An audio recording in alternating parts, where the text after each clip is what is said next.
tidak mengecilkan arti daripada corona ini.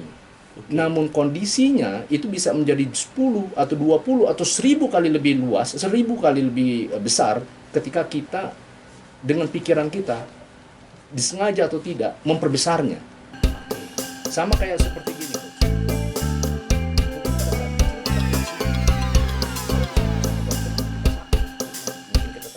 Kita tahu bahwa belakangan ini, dalam beberapa bulan ke belakang ini, pertama kali kita mengawali awal tahun 2020, kita tahu bahwa ada bukan cuma sekedar isu, mungkin dulu di awal sekedar isu, tapi ini menjadi sesuatu yang sangat genting dan sangat-sangat, apa sih dibilangnya Coach ya?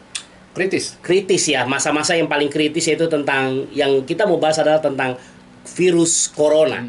Lalu bagaimana supaya kita bisa keluar dari masalah virus corona ini? Karena yang terpenting begini, karena yang terpenting bukan bagaimana kita menyesali atau bagaimana kita menyalahkan gitu ya Coach ya. Betul ya Coach ya?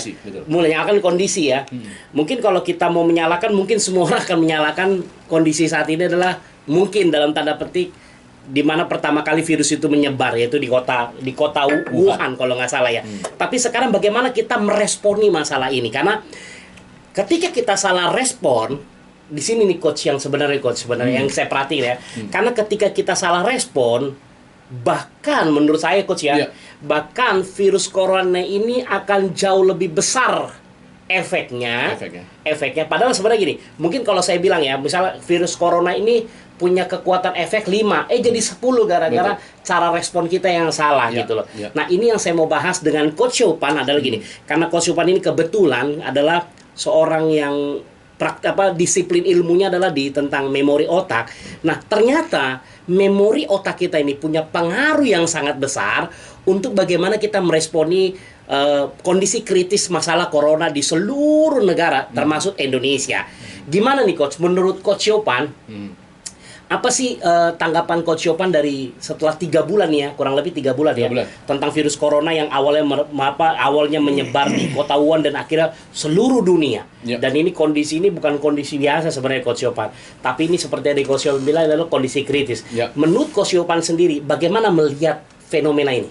Jadi kondisi daripada virus corona ini kan sudah masuk ke dalam kondisi yang disebut sebagai pandemi.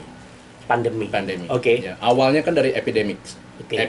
Pandemics. Kalau seumpamanya dia tidak kemudian bertumbuh lagi, dia menjadi endemics. Pandemi? Epidemic itu adalah kondisi di mana penyakit itu menyebar di suatu tempat dengan cepat. Epidemic itu adalah kondisi di mana penyakit itu menyebar dengan cepat di satu tempat. Pandemi kalau seumpamanya udah global. Dan itu udah pandemi. Global, betul. Dan kalau itu bisa direm pada akhirnya, kemudian tidak terjadi pertumbuhan seperti HIV, itu namanya endemics. Ada tapi terkendali. Ada tapi terkendali.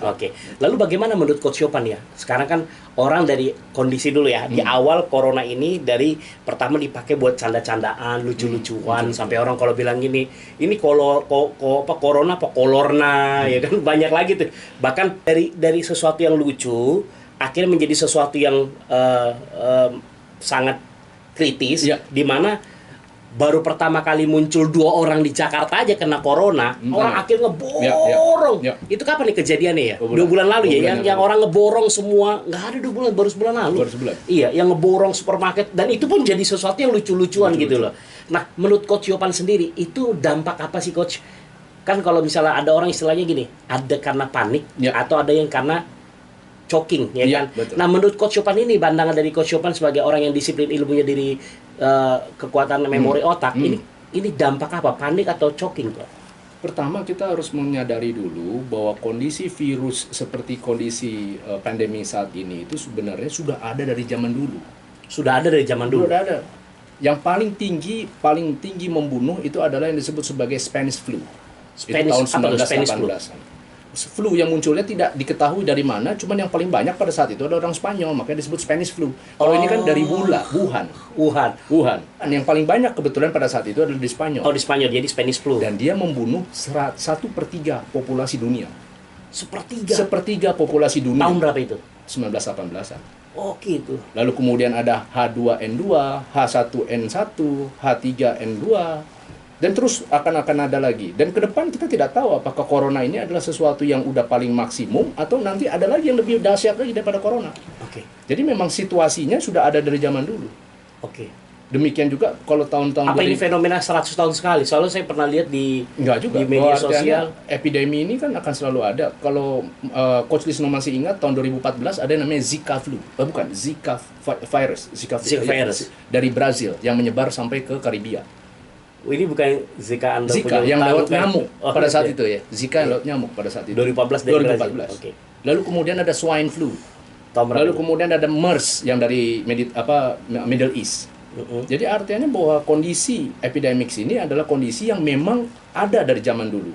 Dan ke depan pun juga akan tetap ada. Sampai kapanpun juga tetap ada. Jadi artinya bukan sesuatu yang baru dan juga bukan sesuatu yang sudah pasti maksimum. Bisa jadi nanti sesudah ini akan ada lagi yang lebih besar lagi. Jadi maksudnya Coach Yopan pesannya adalah supaya kita ya terbiasa aja untuk menghadapi ini. Iya. Terbiasa aja ya. Supaya tidak terjadi yang namanya panik. Betul. Kenapa? Karena kondisi artiannya terkait dengan tingkat mortalitasnya itu tidak setinggi katakan misalnya virus Ebola yang tingkat mortalitasnya adalah 50%. Kena Ebola 50-50 kesempatan hidupnya. Corona kita masih bisa memiliki tingkat kesembuhan yang jauh lebih tinggi dibandingkan Ebola. Bahkan ada beberapa kasus sekarang yang sudah banyak yang sudah kemudian recovery. Jadi apa yang mau saya sampaikan adalah bahwa saya tidak mengecilkan arti daripada Corona ini.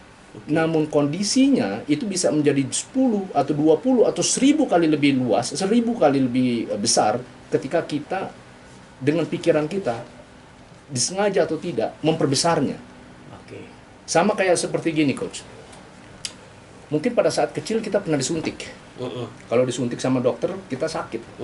Mungkin kita teriak, mungkin kita nangis. Bahkan kalau dulu sempat kalau diumumin ada nanti besok kita suntik, itu banyak yang setengah kelas tuh nggak masuk. Bisa jadi nggak masuk. Iya. Gitu, bisa sampai ada beberapa yang naik sampai ke buffet. Iya. Nah permasalahannya adalah pain ketika disuntik itu pain, ada rasa sakit, ada pain di situ. Tapi pain itu sesuatu yang masih bisa ditolerir. Tapi ketika yang terjadi adalah pain, suffer, ada rasa sakit. Suffer itu adalah ketika pikiran kita membayangkan seolah-olah jarumnya itu adalah 10 kali lebih besar atau lubang yang ditusuk ke kulit kita itu adalah 10 kali lebih besar daripada yang seharusnya. Apa yang terjadi adalah kita membuat dari pain itu menjadi suffer. Akibatnya sakitnya itu menjadi 10 atau 20 kali lebih besar daripada yang seharusnya. Jadi padahal jarumnya sama. Padahal jarumnya sama. Jadi pain itu adalah sesuatu yang masih bisa ditolerir. Sakit. Ya sakit. Tapi masih bisa ditolerir. Itu namanya pain. Tapi suffer itu adalah 10 atau multiplikasi 20 daripada pain. Yang mengkondisikan jadi suffer itu kita sendiri. Kita sendiri, melalui pikiran kita sendiri.